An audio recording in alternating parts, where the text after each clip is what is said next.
Hello sewing friends and welcome back. I'm the Cat Sews and I'm ready to embark on my first machine sewing project of 2021. I've been doing a ton of hand sewing recently and honestly it's not my favourite. It's very slow and tedious. It's just not for me, though I'm pretty happy that I'm still developing my skills on it, so I'm not completely hating it. It's just you don't complete things nearly as quickly. But anyway, I'm finally getting started with machine sewing. You will probably see this video in February, let's be realistic, but it is still the 20th of January as I'm starting this project. And I'm finally getting going with my Butterick B5526 pattern. I'm just making a simple button-down blouse. It will probably be quite similar to the one that I'm currently wearing, i.e. sleeveless, button-down and a bit cropped. I'm very excited to make this. I think it'll be a really good addition to my wardrobe. I'm making it with a leftover bit of Tencel twill that was in my stash from my pants and coat making in the past year. If you watched my 2020 sewing wrap-up video, you will have seen them in that. So I had a bunch of this fabric left in really weird lengths and bits. My recommendation is to always try and cut your fabric very economically and not leave a bunch of gaps between different pieces. That way, if you have leftover stuff, it's a lot easier to use when you go to do a stash busting project like this. So you may have noticed quite a few of my projects have been stash busting lately. I'm really trying to focus more on using what I have instead of adding to my collection, though I was in Horsham recently and I did go to the Spotlight there and buy some watermelon fabric, which I'm very excited to turn into a Hughes dress, which is just, so I'm keen to start that project as well. But yes, I'm going to kickstart a brand new year of sewing with this, what should hopefully be a very quick and easy blouse video. So let's get going.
Okay, so we are on my ironing board, which you will recognise from previous videos. I have all of my fabric cut out and marked on the wrong sides, so now I haven't managed to show you a single mark yet. There we go, marked on the wrong sides, and I'm ready to get sewing. So when you are stash busting, the first thing I recommend, particularly if you have weird lengths or sizes or shapes of fabric that you're trying to use up, is cut your big pieces first. and then figure out the little ones. I did not follow my own rules, so now I've ended up with my 2 back pieces, if I can find them, were not able to be cut on the fold, even though I could have actually figured that out had I thought about it to begin with. So my first steps for this blouse pattern is I'm going to fuse my interfacing to my collar and my collar stand pieces.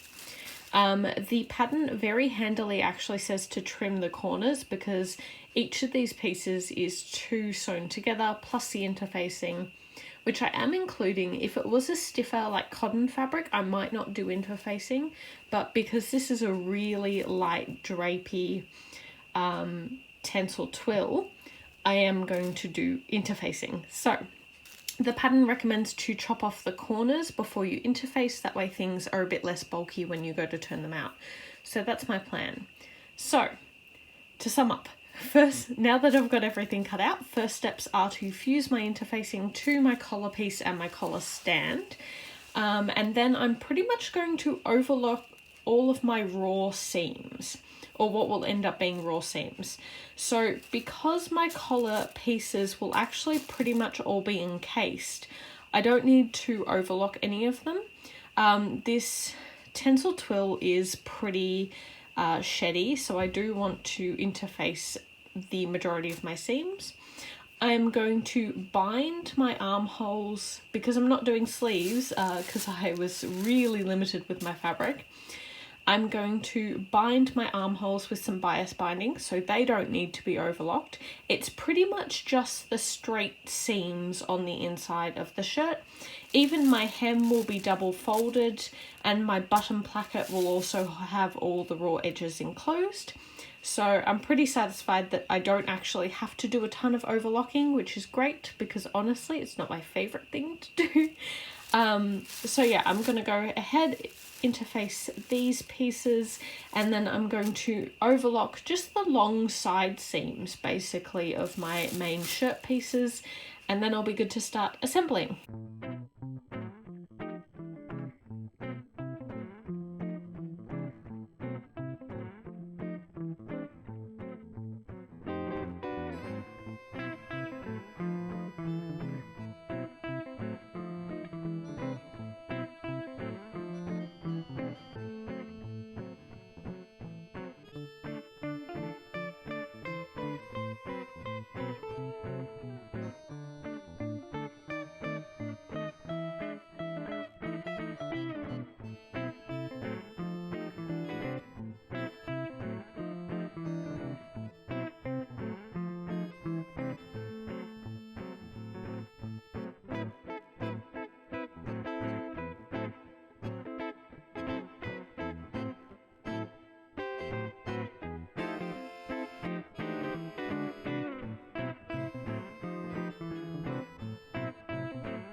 Back at the ironing board, my bits and pieces are done. First of all, fusible interfacing. This just for whatever reason would not attach to the Tencel twill. I tried a few times. It's attached in a few places with this big piece that's on the collar, but for the most part it did not want to work. So that's okay, it will be sewn in and enclosed. I could get it to work on the collar stand for the most part, but there's still a couple of loose bits. I don't know, it wanted to adhere more to my ironing sheet that I had over the top of it than it did the actual Tencel twill.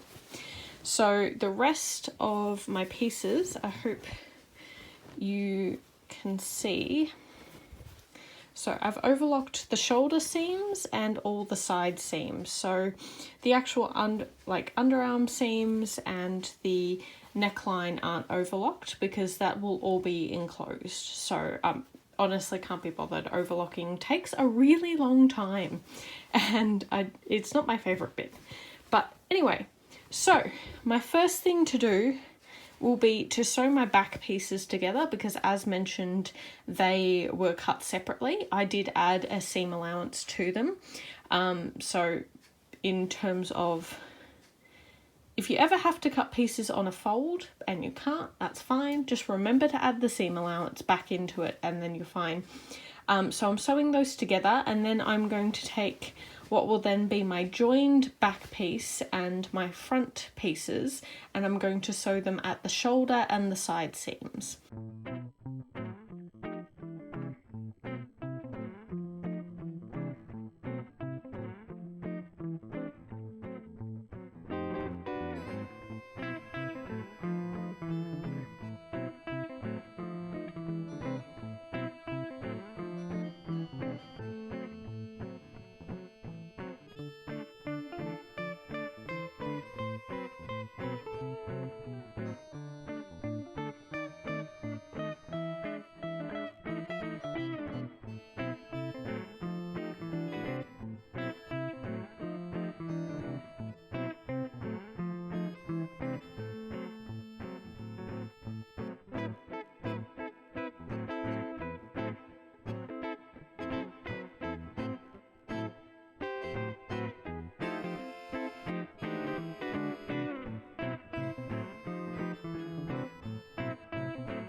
I somehow managed, even though my camera was right next to me, to not get any footage of myself sewing the shoulder seams, but I now have most of a shirt.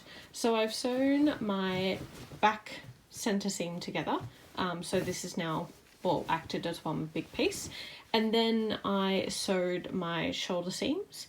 I have always read in patterns that you're supposed to sew, oh my goodness, I need to stop saying words that start with S, that you sew your shoulder seams first and then you sew your side seams next. These still need a press, but basically I'm going to press these out and then I'm going to do my plackets. So these are a little bit weird, and for someone like me, I find instructions in patterns quite hard to visualize, so this is really something you need to do, and then like I need to see or like just do and decipher as I go. So I've made my lines. As you can see, there are 3 separate fold lines, well, not fold lines, 2 fold lines, these first 2, and then this is supposed to be a stitching line, but to be honest, we may just ignore that. So in order to do the placket, the first thing we're going to do is basically fold at this first fold line inwards. So this is my this is the right side of my fabric and this is the wrong side of my fabric. So I'm folding that first line inwards to meet up with this second line, and I'm going to sew that, and then I'll come back and explain the next step.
So I have done my first line of stitching. I am fully aware that this is black on black on black, so this isn't the best example of this shirt, but anyway, I finished sewing this first portion of the button placket, and I've also given it a good press.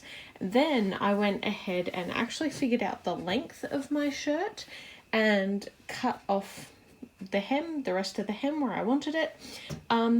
I completely messed this up. This is now probably going to be way too short, and I don't know if I'm going to be happy with it. I'm still going ahead and finishing it because I can't, like, it was going to be such a nice top. But basically I measured from the front button portion where I roughly wanted the edge of the hem to be, and then completely forgot that it curves up quite a bit at the sides, and now it's probably at the sides maybe an inch or two shorter than I would want it to be, and I am just kind of devastated with that. But I can't do much about it with the style of shirt that I want. I'm not very interested in adding like ruffles or anything to the bottom, so this is, I'm gonna finish it because it's not a terribly complicated shirt to make. So I will finish it and I will see, honestly. But the next part, so basically from here, the reason I did the hem is because the next part is going to start your hem for you. So I wanted to figure out the length of my hem and then just overlock it. The next part is simply taking that same button placket and folding it back on itself at the second fold line. So the original hem, the original edge of your top is now going to be against the fold. And basically from here, so this is the right side of my fabric, so I'm actually folding right sides together. And then just at the hem here, the pattern does tell you to sew this down just from edge to edge, not all the way across your garment, but just this little button placket bit. It does say to sew it down at 5/8 of an inch. I am going to do a 1/4 of an inch because, as mentioned, I want a much shorter hem than I have given myself. So I'm going to sew this down at a 1/4 of an inch and then basically trim away any excess in kind of a little rectangle, trim it off. And then when I turn this portion inside out, it'll start folding the hem under, and you'll have a nice corner here. And then basically you'll end up with this next lot folded over and the hem started. So that's kind of what's next.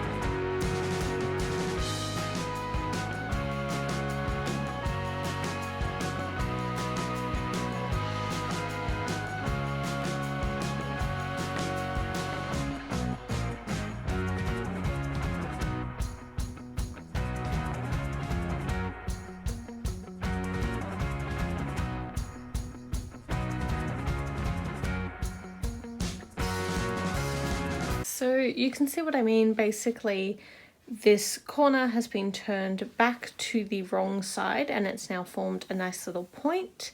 And I've got my button placket pressed down. So the button placket will be sewn at 5/8 of an inch, and then that'll give me space to put my buttons and my buttonholes. And then I've also just gone ahead and pressed my hem down, going for a very narrow hem because again I cut this way too short and I don't even know if I'm gonna wear it at the end of this, which is devastating, but just goes to show, don't just hack away at your hems. Go longer is my recommendation with that one. But yeah, I'll just be sewing this down at 1/4 of an inch and the button plackets at 5/8 of an inch, and then I can move on to my collar.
my button plackets are done.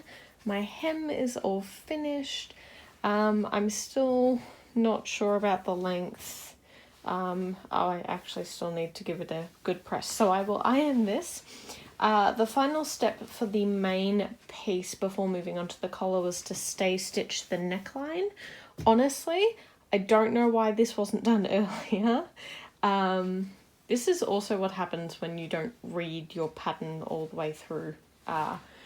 Personally, I would have either stay stitched all the pieces individually, or at the very least, once they were attached at the shoulder seams, then I would have stay stitched them, because there's been a lot of fiddling with the overall bodice a lot between putting these together and reaching the point where the pattern said to stay stitch. So there's plenty of opportunity for these pieces to get stretched out. Stay stitching is really something you want to do in the beginning. So I'd recommend, if you're making a shirt similar to this, that once things are attached at the shoulder seam, that's when you'd stay stitch at the latest, or you can stay stitch the pieces individually. And basically with stay stitching, you want to start from the outside and work your way in towards the center. So doing stay stitching on a large piece like this, I would actually start from one edge, stay stitched till I got to the middle, and then start from the other edge again and do the same thing.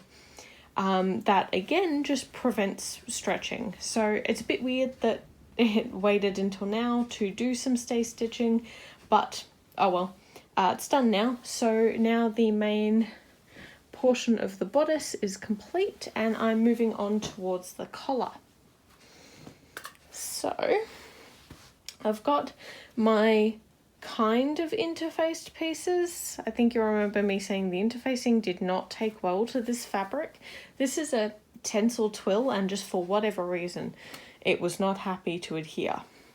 So these smaller kind of curved pieces are my collar stand, and my bigger pieces with the points to the edges, these are my actual collar pieces. So I'm going to start with these collar pieces. My goodness, the interfacing is just a mess. I'm going to start with these right sides together, and I'm going to stitch all the way around the edges, just leaving the bottom open, and the bottom are where the little notches are. So if you've either drawn in the notches or left little triangles, you want to leave this side open, and then stitch with a basic 5 inches, 5/8 of an inch, oh gosh, 5 inches, 5/8 of an inch seam all the way around. And then we're basically going to turn everything right sides out, get our points nice and sharp, and then we're going to top stitch the main bits together, again these side and the top of the collar, and we're just kind of going to baste this edge closed. So it'll be closed up properly once we put the collar stand in. We just want to sew it shut now to stop it from moving around. So yes, basically right sides together, stitch along the edges, leaving the bottom open, trim seam allowance, cut your corners, which is why there's no interfacing in these corners. Then flip things right sides out, and then top stitch around and stitch this edge closed as well.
I'm all done with my main collar piece. That's all put together and turned and top stitched.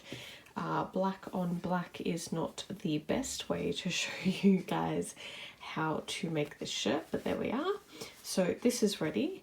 And now moving on to my collar stand. So my first step is to take my interfaced piece and on the edge with the single notches, basically fold up the seam allowance and give it a really good press. And then I'm going to basically sandwich these. So taking my collar piece and putting everything right sides together, I'm going to align all my double notches. And so my folded up edge will be here, and I'm attaching the opposite edge. And then I'll attach this one to the other side and basically sew it all together. And I'll also be sewing, I believe, these pieces closed as well. Yep, so I've just gone and double checked. So basically it'll go collar stand piece, collar stand piece, and then I'll stitch all along this edge, including, oh, if you can't quite see that, including along the sides until I reach the bottom folded edge. That way when I flip it inside out, this side is all enclosed as well. So I'll do all of that. Basically, next steps are just flipping this piece, ironing that down, and then sewing these to the collar, and then I'll come back and talk about my next steps.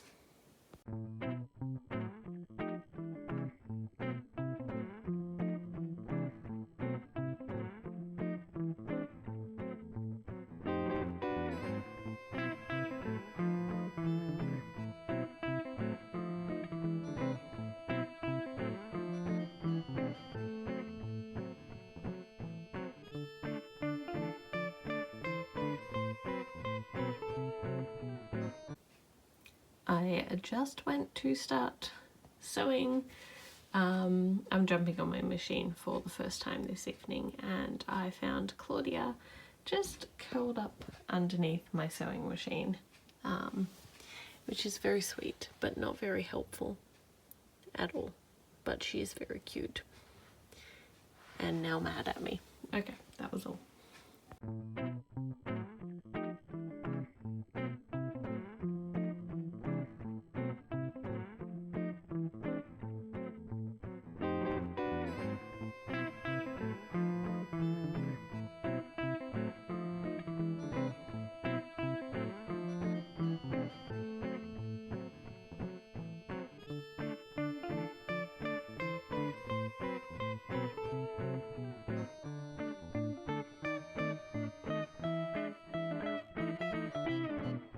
My collar is now done. It has its collar stand attached.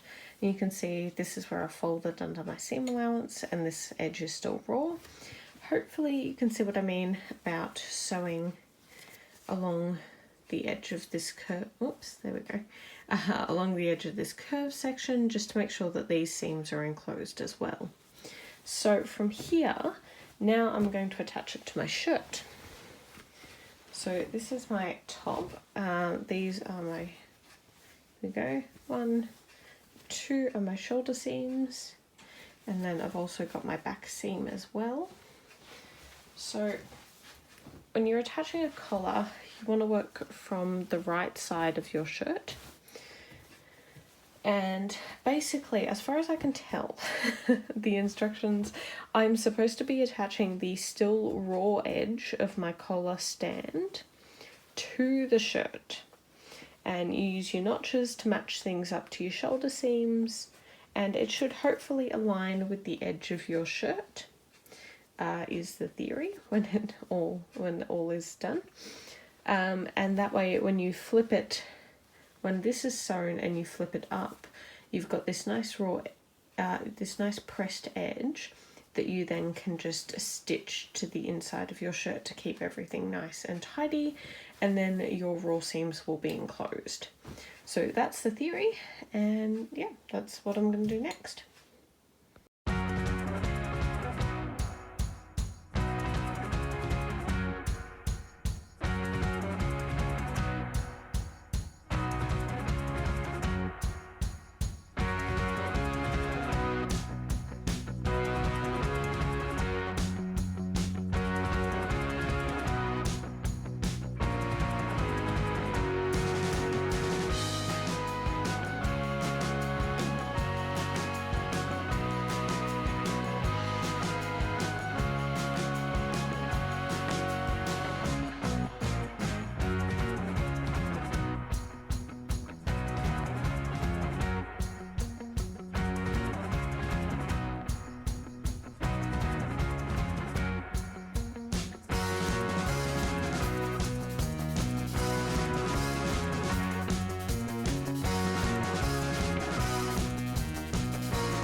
Okay, so as you can hopefully see, my collar is now attached to my shirt.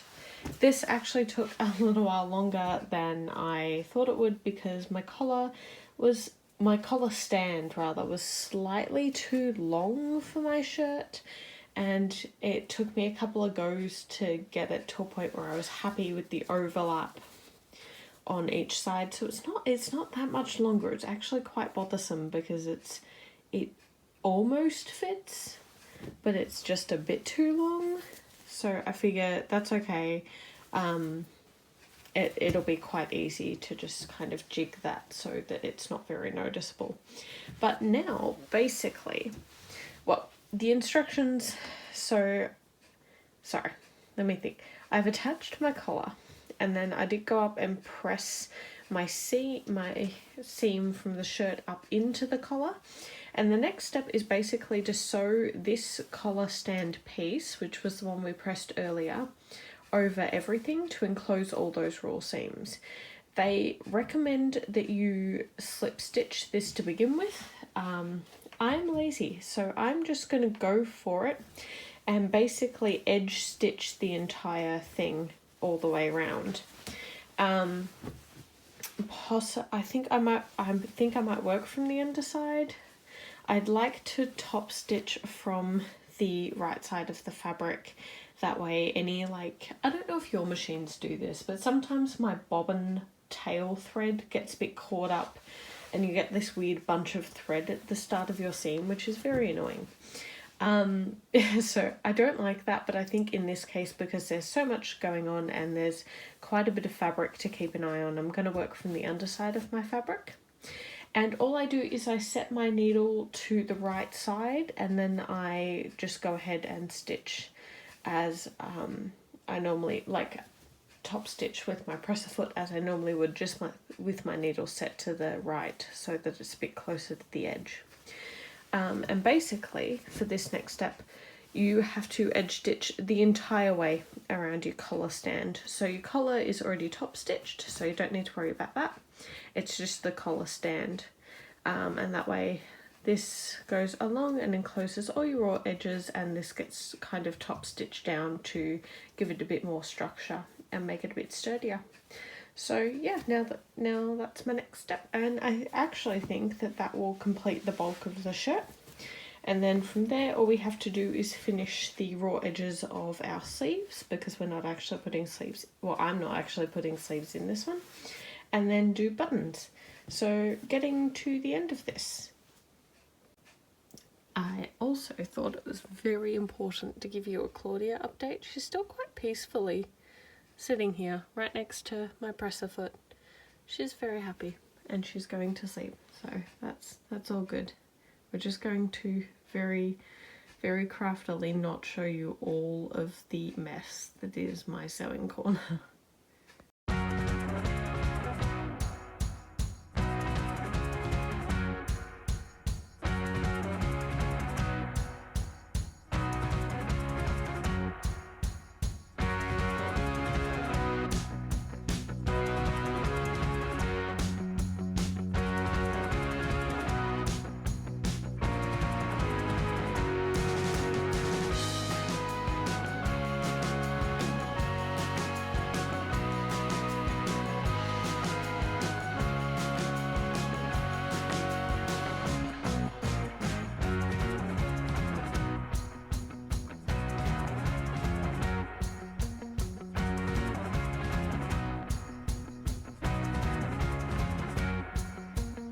So I am finished with my collar and I'm really pleased with how this is looking.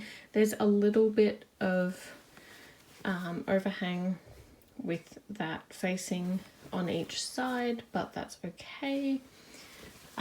So yeah, the bulk of my shirt is now done. The only things left to do are to finish the armholes and to put the buttons in and create the buttonholes. So because I'm not putting sleeves in, I've actually just cut some bias strips of my Tencel twill. I'm going to sew these together, right sides together, into a bit of a loop, and then basically press down one edge and then sew my raw edge to my armhole, and then flip everything to the inside and stitch it down again. So the raw edges are hidden and the facing will be completely on the inside of the sleeve. All you should be able to see is a little bit of top stitching. And then once that's all done, I can go ahead and do my buttons.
So just as a quick rundown of what I've done so far, I've sewn my facing to the armhole, right side to right side together, and then I cut the seam allowance down to about half its initial length, and now I'm basically flipping the entire facing to the inside of the garment, so you shouldn't be able to see the facing at all from the outside. And while I'm flipping the facing, I'm also tucking under that raw edge so that this is all these raw seams are nice and enclosed, and then I will go ahead and top stitch around as close to the armhole as I possibly can, and then the armholes are done.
I've now bound my armholes. Hopefully, I'm trying to show you guys, I'm sorry. But hopefully you can see that these are all nicely bound now. As you can see, that facing is completely on the inside. which means that the outer edge of the armhole is really nice and smooth with just a bit of top stitching, and you can't see the facing at all, so that's a nice smooth easy finishing to do. If you want to make your own armhole binding, I recommend cutting on the bias, and all I did was measure my armhole in inches and added 1.25 inches or seam allowance to the end, and I made it 1.5 inches wide. So the length is the length of your armhole plus 1.25 inches, and I just make the width 1.5 inches wide, and then I sew the initial seam attaching the raw edge to the edge of my armhole at 5/8 of an inch. I trim it down, and then I fold the entire thing over to the underside and just top stitch it. And this method works really, really well. I haven't had any issues with it. So yeah, very, very pleased with how that's going. So now I'm moving on to buttonholes, and I don't actually think I need very many, which is quite nice.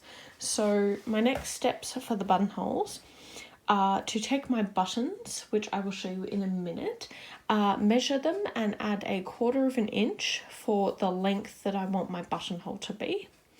And then from there, I'm going to space my buttonholes about 1 inch apart along my top.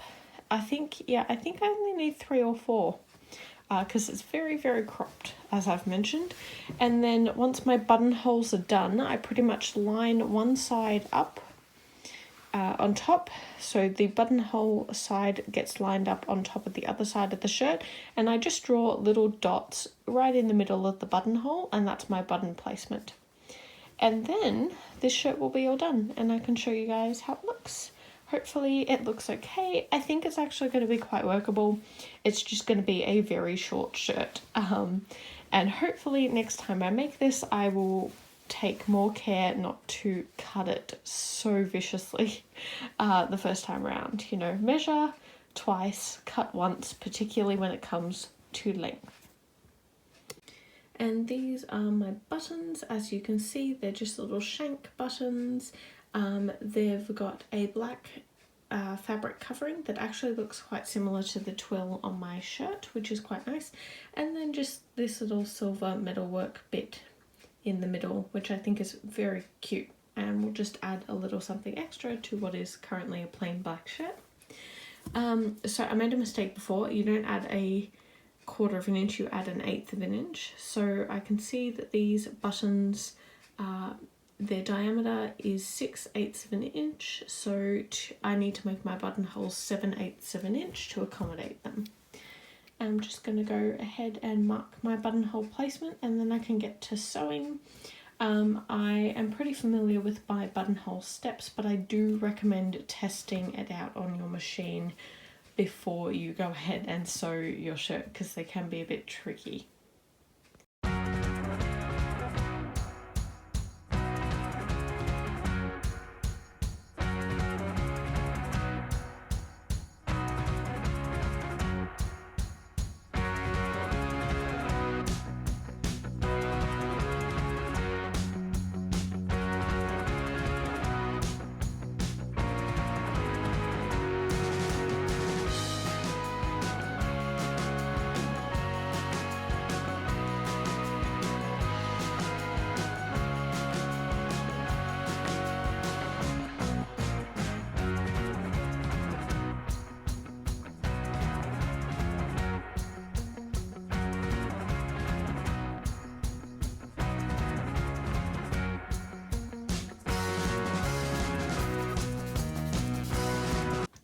Quick Claudia update, because who doesn't love a Claudia update? She heard me making buttonholes and was like, well, time to join you and help you with your sewing. No, we're just going to ignore how messy my sewing table is. She's a sweetie, but she can't stay on my lap because I'm working the sewing machine, and she's going to get way too interested in it and try and put her paw in something. So she has to go. But she's so snuggly, it's a shame.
I'm done.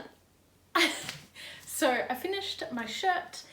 As you can see, it's a lot shorter. Well, no, you can't really see that it's shorter than I intended it to be, but it is shorter than I intended it to be. I kind of wanted these side upward slopes to, I wanted their high point to be where the lowest point of the shirt currently is, and then of course I wanted the low point to be a bit longer. So all in all, I think I probably wanted about an inch or two additional length to this top, but I really love the way it's turned out. So I do apologize because I'm aware I can't get my tripod any taller than it currently is, and I am a tall person, so this is what we're dealing with. But I'm just gonna walk towards you guys a little bit and show off my buttons. But yeah, this is the finished shirt. Overall, it was such a nice make. I really enjoyed it. Honestly, quite quick and simple. As you can see, I do have a center back seam here because I cut my pieces out weirdly, which is always a peril when you're working with remnant cuts from other projects. Pieces might not necessarily line up, and in this case they didn't, and it doesn't have any sleeves, but honestly I think it looks super cute without them. So would consider making pretty much this in a different colorway at some point, though a bit longer. I just need to see if I have enough fabric in the fabric that I wanted to use. You know what, that sentence made more sense in my head. So walking closer to the camera, hopefully you can see it's got a very narrow hem. I really didn't want to hem it anymore, so the overlocking stitches are right here, and they can turn out quite easily. Ideally you would have a double folded hem here, but that's pretty much the only issue.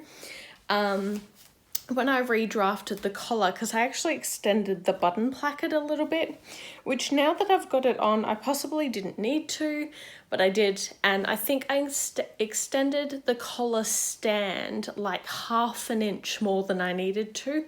I don't really know how that happened, but also this fabric is, this Tencel twill is actually kind of stretchy and it moves a lot. So it's a really lovely fabric, but it's actually not great to work with simply because you end up with pieces stretching out on you as you're trying to cut them, and that's really quite bothersome, but it still makes really lovely clothing, so I deal with it. Plus I had it in my stash. So the collar stand is a little bit longer, but honestly it's now even on both sides, so I'm pretty okay with it. This was definitely, I think, a great first attempt. I did do a mock-up, but even so, I've learned even more during this process. I definitely think I'm more comfortable with shirts now, and I will certainly be making more in the future. Thank you guys so much for watching. I know that was a bit of a weird video. I now know that sewing completely black things doesn't completely work on camera. I probably need to get a better camera in order for that to function a bit more. And also I tried some new techniques which I don't think entirely worked, but now I know and I'm learning, so we're just gonna roll with it. I hope at the very least someone somewhere got something out of this video, because that's really why I'm here. So thank you for watching, particularly if you made it towards the end. As always, like and subscribe if you enjoyed this video and you'd like to see more. I do have other videos on my channel that I'm much more proud of, so there's that. And don't forget to let me know what you're currently working on, because I'd love to hear about it. Happy sewing, everyone!